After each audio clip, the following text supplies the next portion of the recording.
Hey guys, Trent here coming at you with another Magic Standard video. Gonna talk about some sweet, cool decks that are coming up in the metagame.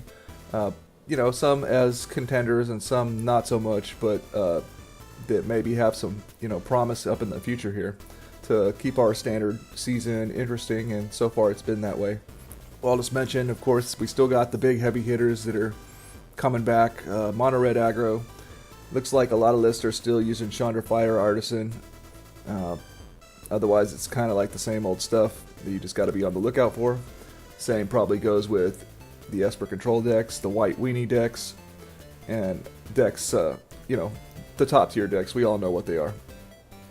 So one deck that's been coming up is Bant Midrange. I know I've seen people doing coverage on it.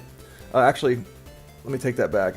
I've seen it called Bant Flash a lot more because you've got a playset of Vivian, Champion of the Wilds, so the idea is to resolve one of these, and then all these really sweet creatures you play at instant speed for the most part. And it even goes so far as having own copies of Teferi Time Raveler to mess with your opponent's ability to flash and stuff. So, seems like a pretty good, powerful combination, these two Planeswalkers in sync with each other. And not to mention that just the creatures that you have available to you here, God Eternal Oketra with flash ability seems pretty insane. Just flashing that in, and then depending on your mana, you could just by simply flashing in a Land War Elves, you're making a 4/4. It's pretty ridiculous. Yeah, this deck looks pretty sweet. Might be the best home for a Hydroid Krasis deck in the standard metagame. And you've got really sweet spells like Deputy of Detention that serve as removal, and Knight of Autumn. Shalai, of course, giving your team hexproof, and you as well. I mean, how sweet would it be to flash this in after somebody, in response to somebody thought erasuring you? That would be really awesome. So yeah, not the most budget-friendly deck or anything like that, but definitely a sweet one. So next up we got Vance Superfriends. Now I've seen this deck. I don't know if he was the originator of the deck, but I noticed that Ali Antrazi played a similar list. Maybe he made it a little bit more popular. That is possible. I don't know if he's the one that is considered to be the creator of the deck, but this looks like a similar list that won the Arena Cup qualifier. Just a ton of Planeswalkers, and then clearing the board with Time Wipes and Cleansing Novas, and Root Snare to stall while you just get a ridiculous amount of different Planeswalkers on the battlefield and take control of the game. Refill your hand with Hydroid Krasis. I saw Antrazi play this deck, and it looked pretty sweet. It got out of hand really quickly. He had like 6 Planeswalkers resolved at once and wiped the board. Yeah, this seems like the most heavy on Super Friends list so far, and it seems to be the most, I guess you could say, competitive so far. So Bant Super Friends is a thing. You see Tamiyo is a 3-of. This card is coming up is going to be a really good. This is one of the best Planeswalkers, I guess. I don't think everybody was in on it other than Nexus before, but it seems like people are figuring out how to slot this in. Another deck where I think it goes in, and I've seen it played, is not Bant, but Simic ramp decks. And those Simic Hydroid Krasis decks basically have started to utilize Tamiyo as well as a way to get back a Hydroid Krasis, and it's just a sweet Planeswalker anyways. But the big one, the one that caught my attention, the one that is coolest to me, the one I'm most excited about, I've kind of been following similar decks for a few weeks now, but they were not really this Tron build, if you will. And they're calling it Tron, I guess, because you kind of assemble. You don't necessarily assemble Tron with Nissa or anything like that, but Nissa makes more mana. It's sort of a Tron-esque thing, but I think the real reason why is because it has the standard versions of Karn and Ugin, which would be also in the modern deck, their equivalent modern versions.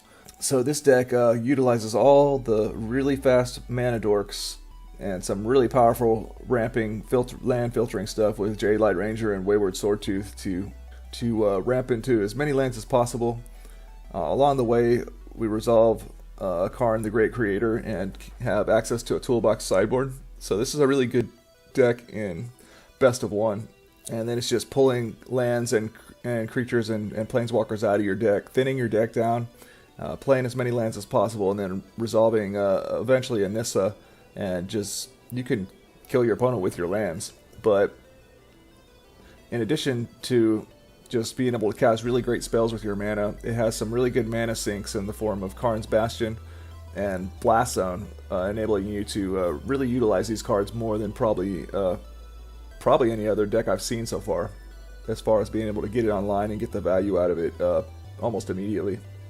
I was following other versions of sort of this deck before. There was a mono green version that ran kind of similarly to this, except it was all in on the Explore package with a playset of Jaded Lights, a playset of Wild Growth Walkers, a playset of Merfolk Branch Walker, and then still had the Sword Tooths, the Landwar Elves, still had the Nissa's Triumphs, but instead of like going to a Planeswalker theme, it had just Nissa, and it ramped into the Finality of Devastation, and you could fetch up, if you can cast it for where X is equals 10 on Finality of Devastation, you could fetch up either a God Eternal Ronas or a Endrace Forerunners and just win the game on the spot.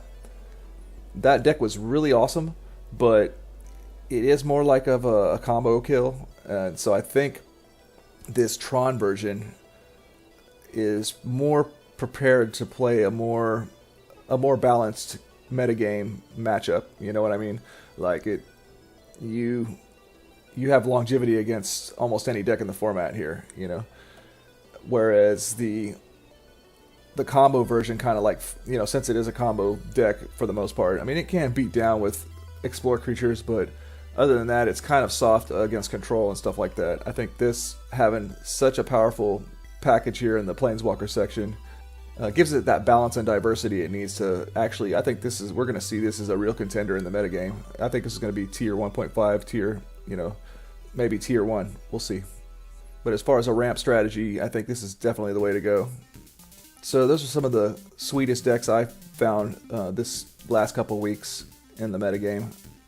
So let me know if you found any sweet decks. I hope you enjoyed. Please like, comment, and subscribe, and together let's sling some jank.